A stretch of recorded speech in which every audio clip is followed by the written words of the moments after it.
Je me réjouis d'être avec vous ce matin. Soyez les bienvenus, je vous bénis dans le précieux nom de Jésus. Amen, parce que sans lui, nous serions perdus. C'est pour ça que l'assemblée, elle est réjouie quand elle vient ensemble dans la maison du Seigneur, le prier, le louer, lui rendre grâce, louange, honneur pour ce qu'il a fait pour chacun de nous. Amen. Alors le défi, c'est vrai, c'est que tu es appelé à une nouveauté de vie. Ça, c'est faire aujourd'hui tienne cette application. Amen. Vous allez voir, on va prendre un verset biblique. Et ce verset biblique, il est imbriqué dans plein d'autres versets.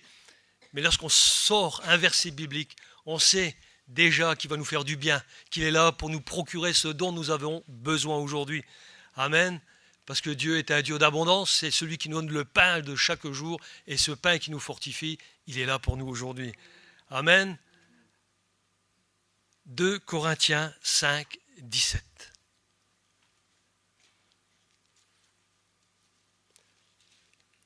Si donc quelqu'un est en Christ, il est une nouvelle création. Les choses anciennes sont passées, voici. Toutes choses sont devenues nouvelles. Amen. Merci Seigneur pour ta parole. Conduis-nous Seigneur dans nos pensées. Conduis-nous Seigneur pour l'interprétation de ta parole Seigneur, qu'elle fonde Seigneur en nous ce pourquoi elle a été donnée. Amen. Eh bien, cette promesse de Dieu, elle a été déjà faite plus de 600 ans avant la naissance de notre Sauveur Jésus-Christ par Ésaïe. Ésaïe 43, 18, 19, il proclamait déjà les choses là, parce qu'il avait la vision des choses. Il dit, ne pensez plus aux événements passés et ne considérez plus ce qui est ancien.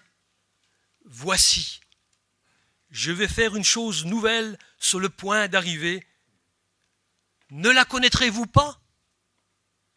Ça, c'est la parole du Seigneur par l'intermédiaire de son prophète Ésaïe. Ésaïe ne parlait pas pour lui-même, mais il parlait parce qu'il a eu cette vision de Dieu. Et il l'a dévoilée déjà plus de 600 ans avant Jésus-Christ. Alors nous allons rentrer dans ce que cela signifie pour nous aujourd'hui. Que signifie être en Christ ? Être, c'est le contraire de paraître. Être, c'est le je suis de la création, le Jésus. Puisque tout a été fait par lui et pour lui, et lui, il demande simplement de pouvoir régner en toi. Être en Christ, c'est une question de position. Être en Christ, c'est une question de statut, c'est un état. Tu es ou tu ne l'es pas. Il n'y a pas d'ambiguïté dans ce sens-là. Tu as ce statut d'être en Christ ou tu ne l'as pas. Alors ce statut, tu l'as dans l'acceptation de la mort de Jésus sur le bois de la croix pour tes fautes et même pour celles d'Adam, le premier homme qui a désobéi, la première désobéissance. Et c'est ce qui l'a séparé de Dieu. Voilà. Mais Dieu, notre Père Céleste, par son puissant amour, son grand amour, eh bien, tu as obtenu la réconciliation avec Dieu parce qu'il t'a donné ce grand pardon, puisque Jésus a déjà payé le prix que toi, tu devais payer. Il a payé le prix à ta place. Ne l'oublie pas. Aussi, si tu as entendu parler de Jésus, de ce qu'il a fait pour toi, tout ton être doit être saisi.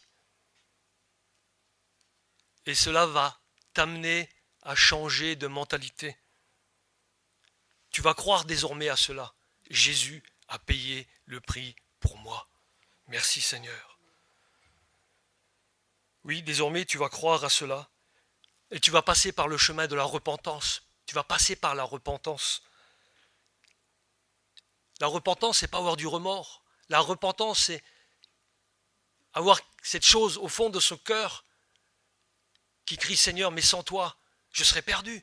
Sans toi, je ne pourrais pas vivre. Sans toi, ma vie ne serait rien. Mais toi, tu es venu sur cette terre. Tu es venu habiter parmi nous. Tu es venu prendre mon péché. Tu es venu prendre notre humanité. Tu sais ce que c'est que de vivre sur cette terre. Tu sais ce que c'est de subir des tas de choses, tout ce que j'ai pu subir dans ma vie.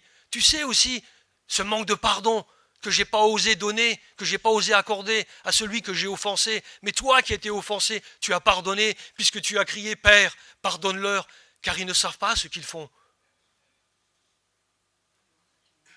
Merci Seigneur d'avoir poussé ce cri à la croix, pour chacun de nous, pour moi-même. Oui. À ce moment-là, tu passes par la repentance, tu dis, oui Seigneur, c'est vrai, je veux changer.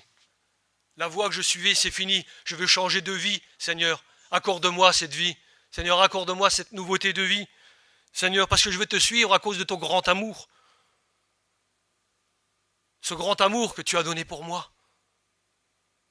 Ouais, c'est ce que le Seigneur te demande aujourd'hui, ta conversion. C'est ça ton défi. Accepte Christ dans ta vie. Accepte Jésus. Et voilà, c'est ta conversion à Dieu qui va te faire naître de nouveau. Par son esprit, parce qu'il ne va pas te laisser seul. Par son esprit. Et ainsi, c'est l'influence de Dieu dans ta vie qui va te rendre différent. Voilà, tu es en Christ.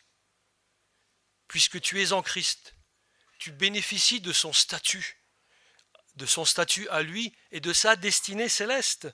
Et ta destinée à toi, c'est de régner avec Jésus, avec lui. Amen. Ton problème de péché passé, c'est passé. Le présent, le futur, tout ça, c'est désormais réglé avec Jésus. Comme le dit Romains 8, 1, 2, il va nous parler de la condamnation.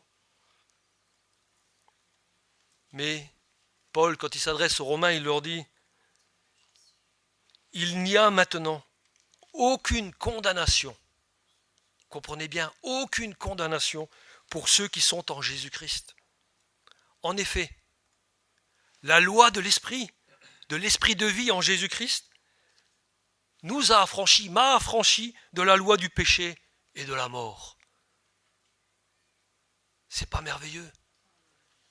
Oui, merci Seigneur, parce que tu m'as affranchi de la loi du péché, parce que la loi disait, lorsque tu pêches, tu mourras, et comme tout homme est pécheur, il doit mourir.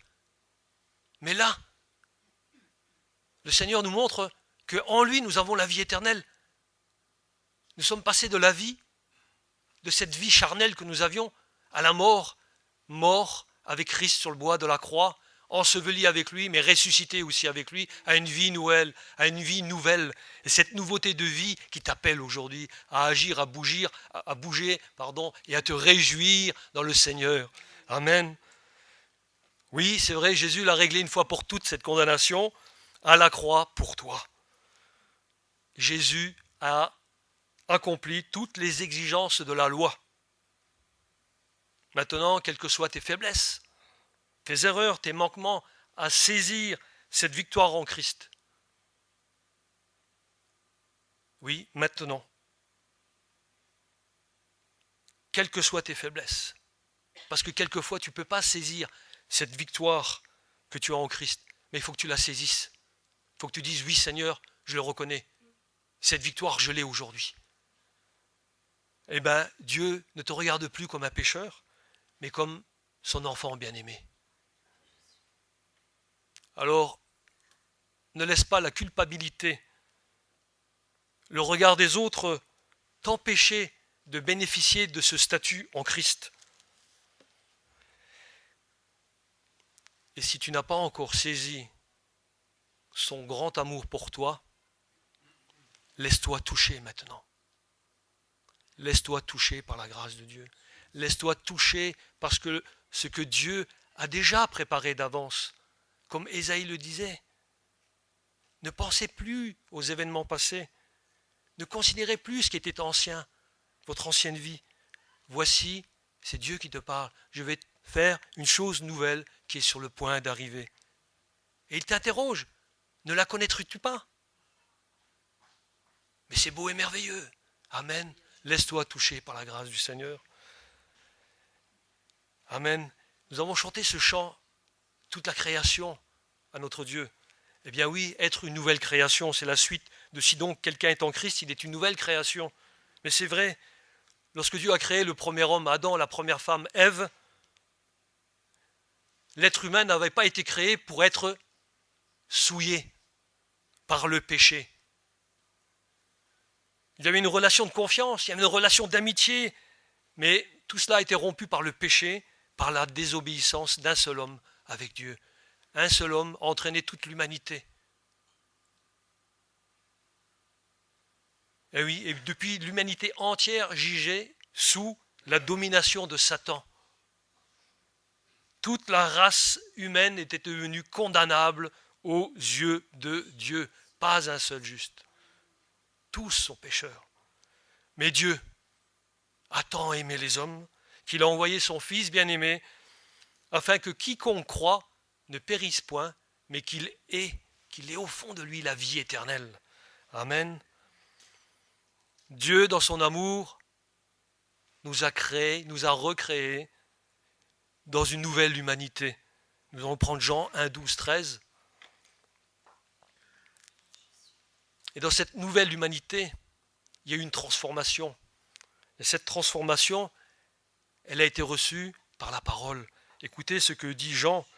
Il dit, mais à tous ceux qui ont reçu la parole, la vraie lumière, à ceux qui croient en son nom, elle a donné le pouvoir de devenir enfants de Dieu, lesquels sont nés, non du sang, ni de la volonté de la chair, ni de la volonté d'un homme, mais de la volonté de Dieu. C'est cette nouvelle humanité, elle a été révélée le jour de la Pentecôte par le Saint-Esprit. Et cette nouvelle création te donne une nature de vivre autrement par rapport à ton passé. C'est la nouvelle naissance. Même si tu tombes, parfois, cela arrive, Dieu te relève. Car tu es son enfant, bien-aimé, ne l'oublie pas. Et il veut que tu apprennes à grandir dans cette nouvelle création, dans cette nouvelle nature que tu es. Et oui, les choses anciennes sont passées. En devenant cette nouvelle création, eh bien, nous ne sommes pas parfaits. Il y a cette imperfection qui est encore au fond de nous. Mais voilà, comme toute naissance, notre naissance spirituelle, eh bien, c'est un processus qui va prendre du temps. Il va y avoir de l'accompagnement et de la patience. C'est pareil que pour un bébé ou un jeune enfant. C'est exactement pareil. Ça viendrait à l'idée de personne de reprocher à l'enfant de ne pas pouvoir savoir lire, écrire, marcher, rouler à bicyclette, etc. Toutes ces choses, il va les apprendre au fur et à mesure qu'il va grandir. Mais c'est pareil pour un bébé spirituel, pour un jeune enfant, c'est exactement pareil. Nous naissons spirituellement comme des bébés spirituels. C'est pour ça que Jésus le dit lui-même dans Matthieu 18,3, il dit, je vous le dis en vérité, si vous ne vous convertissez pas, autant pour moi, parce qu'on n'ajoute pas de négation, si vous ne vous convertissez, et si vous ne devenez comme les petits-enfants, vous n'entrerez pas dans le royaume des cieux. D'abord, il y a la conversion, et cette conversion nous amène à être comme des petits-enfants, des bébés spirituels. Et c'est ce que le Seigneur nous montre. Sans cela, on ne peut pas entrer dans le royaume de Dieu. Et oui, alors ce bébé, il faut en prendre soin de ce bébé. Ça viendrait à l'idée de personne de nous de faire des reproches à un bébé. Mais par contre, qu'est-ce qu'on va faire? On va prendre soin de lui. On va le nourrir. On va s'en occuper. On va même lui changer les couches. Eh oui, c'est un bébé. Eh bien, comme cela, ainsi, on va lui apprendre à grandir petit à petit. Sur le plan spirituel, le nouveau converti a besoin qu'on s'occupe de lui.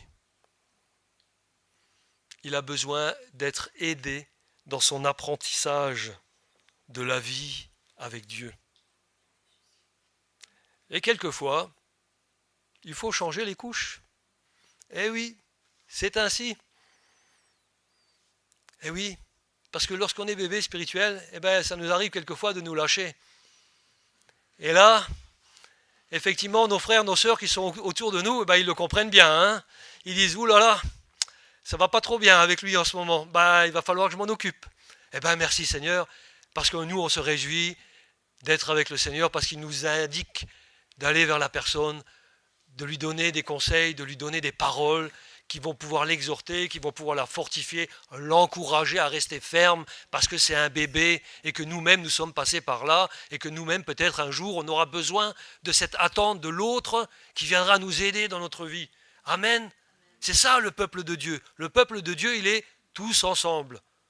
Nous sommes membres les uns des autres. Amen. Eh oui. Donc c'est vrai. Pourquoi les bébés naissent tout petits? Ils sont tout petits les bébés quand ils naissent. Ben moi je pense que parce que c'est pas facile de s'occuper de quelqu'un qui serait très grand comme ça. Ça serait encore moins évident de lui donner à manger parce que va falloir passer du temps pour lui donner à manger. Mais merci Seigneur, parce qu'il nous aide dans ce domaine-là et on sait qu'un bébé spirituel, il a besoin du lait spirituel de la parole de Dieu. Et d'autres qui sont un peu plus dans la maturité spirituelle, ils ont besoin de choses plus fermes, un bon steak de la parole de Dieu qui prend l'Ancien Testament, parce que ça, quelquefois, c'est un petit peu difficile à avaler, on ne saisit pas toutes choses, mais celui qui est mature spirituellement, il dit ok, c'est bon, je m'attaque à ce steak qui est bon, excellent, et je ne veux rien laisser tomber de la parole de Dieu, parce que c'est mon pain. Toute la parole de Dieu, elle est bonne pour moi et je ne laisserai rien tomber à terre. Je veux tout prendre, je veux tout appliquer et je veux tout m'appliquer à moi-même. Oh Seigneur, merci pour ta parole. Alors dans cet apprentissage, il y a un élément important, c'est que les petits-enfants, ils ont besoin de connaître le pardon de leurs propres fautes. Et oui, le Seigneur, il t'a pardonné. Et même lorsque tu commets des erreurs, des fautes, eh bien tu dois apprendre, toi aussi, à pardonner, à demander pardon. C'est ce que nous avons vu durant ce mois écoulé, et comme le pasteur Élie le disait, ça a été une très grande grâce pour tous ceux qui l'ont accordé, pour tous ceux qui l'ont reçu, pour tous ceux qui ont pu partager ces moments bénis. Amen. Eh oui, parce que le grand amour de Dieu, il est sans condition aucune, et ça c'est l'amour du Père. Le mal, le péché, ils peuvent être présents. Mais comme les choses anciennes sont passées, le mal et le péché, il n'a plus de pouvoir sur toi. Il peut être là, il tourne autour de toi, mais tu dis arrière. C'est fini ce temps-là. Moi, j'appartiens à Christ, j'appartiens à mon Sauveur, j'appartiens à mon Seigneur. Et toi, tu n'as plus d'autorité sur moi. Au nom de Jésus, je te chasse dehors. C'est pour ça que la parole de Dieu nous donne aussi amener toute pensée captive à l'obéissance à Christ. Tout ce qui vient en contradiction de la parole te dit Seigneur, moi je t'apporte cette pensée, elle est captive dans mon esprit, je te l'amène et tu obéis, pensée négative, tu obéis à l'Esprit de Dieu. Amen. Les choses anciennes sont passées, elles sont mortes. Avec tout ce qui appartenait à l'ancienne vie, morte elle aussi cette ancienne vie. Morte avec elle le système de valeurs, les croyances, les passions, les projets, les priorités, les pensées, les affections, les désirs, les besoins. Tout cela disparaît chez une personne régénérée. Maintenant, la joie, la peine, la crainte et l'espérance, elles prennent une dimension différente. Parce que tu te réjouis dans le Seigneur, tu as de la peine avec ceux qui ont de la peine, tu as la crainte de l'Éternel, et ton espérance, elle est dans le Seigneur. Les choses ont complètement changé, elles sont devenues une réalité différente. Ainsi, toutes choses sont devenues nouvelles. Et c'est devenu une réalité spirituelle avec un état permanent, puisque nous l'avons vu, être en Christ, c'est une position, un état. Notre esprit, notre petit esprit qui était mort, eh bien, il peut goûter à nouveau à la présence de Dieu par le Saint-Esprit.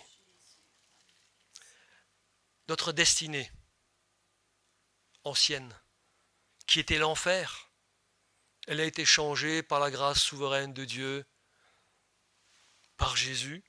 Et cette nouvelle destinée, elle est dans la gloire. Elle est dans la gloire de ton Seigneur et de ton Sauveur, pour peu que tu l'acceptes. Ainsi donc, si notre croissance suit son cours, Dieu fera de nous des hommes et des femmes faits, matures spirituellement, pleins de grâce et de fruits qui sont l'amour, la joie, la paix, la patience, la bonté, la bienveillance, la foi, la douceur, la maîtrise de soi. Galates 6, 22, les fruits de l'esprit. Le croyant maintenant vit pour l'éternité et non plus pour les choses temporelles, les choses de ce monde. C'est cette transformation dans la foi qui produit les œuvres. Car l'œuvre de Dieu, une fois commencée, n'a d'autre terme que la perfection. Waouh, merci Seigneur. Un être imparfait, toi tu amènes la perfection. Parce que Dieu veut t'amener à la perfection. Et cette perfection sera réalisée lorsque tu seras avec le Seigneur. Mais pour l'instant, ici-bas, c'est de perfection en perfection. Il va t'amener de stade différent à stade différent, toujours à grandir. Parce que celui qui ne grandit pas, eh bien il reste sur des acquis, mais ces acquis ne lui servent à rien puisqu'il ne grandit plus. Donc le Seigneur nous appelle à grandir, chacun de nous. C'est pour ça que Philippiens 1,6, la parole du Seigneur, elle lui a été donnée et nous la transmet par la Bible. Il dit « Je suis persuadé que celui qui a commencé en vous cette bonne œuvre la rendra parfaite pour le jour de Jésus-Christ. » Amen. Le vrai croyant, il a conscience de l'immensité de cette nouvelle œuvre de Dieu en lui, et il ne va plus se contenter d'une vie d'une petitesse égoïste, repliée sur soi.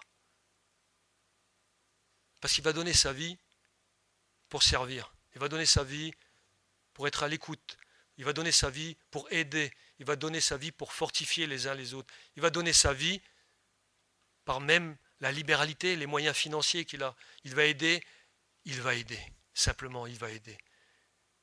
Mais il faut que tu entendes cet appel du Seigneur en toi. Parce qu'il ne faut surtout plus que tu connaisses les choses selon la chair. C'est ça aussi le changement dans ta vie.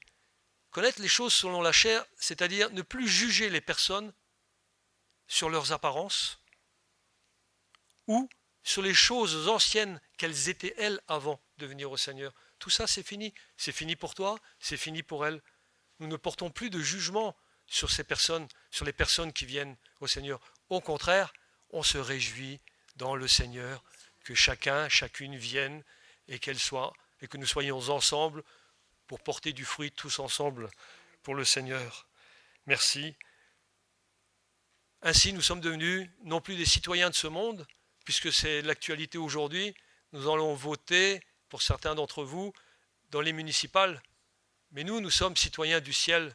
Nous n'avons pas à voter, nous avons à prendre cette position, ce statut en Christ. Parce que lui, il a déjà tout fait d'avance pour nous. On n'a plus rien besoin de faire. À lui soit l'honneur, la puissance et la gloire pour l'éternité. Amen. Seigneur, c'est vrai que nous sommes quelquefois bien faibles, mais toi, tu viens nous apporter par ta parole aujourd'hui que tu nous as accordé le pardon, et ce grand pardon, eh bien, nous l'avons reçu, et nous continuons, et nous continuerons justement à le donner autour de nous. Merci Seigneur pour ce thème de ce mois. Et Seigneur, nous ne voulons pas, Seigneur, nous refuser à te laisser nous instruire. Seigneur, mais continue, Seigneur, ton œuvre en nous. Seigneur, nous te le demandons dans le beau et précieux nom de Jésus. Amen. Et je terminerai simplement ma prière par Matthieu 6, 9, 10. C'est ce que nous avons chanté juste avant. C'est Père, que ton nom soit sanctifié, que ton règne vienne, que ta volonté soit faite sur la terre comme elle est faite au ciel. Amen. Soyez bénis, soyez encouragés et fortifiés dans le précieux nom de Jésus. Et n'oubliez pas, les choses anciennes sont passées. En Christ, vous êtes une nouvelle création. Moi, je vous aime comme vous êtes, parce que vous êtes une nouvelle création. Amen. Soyez bénis.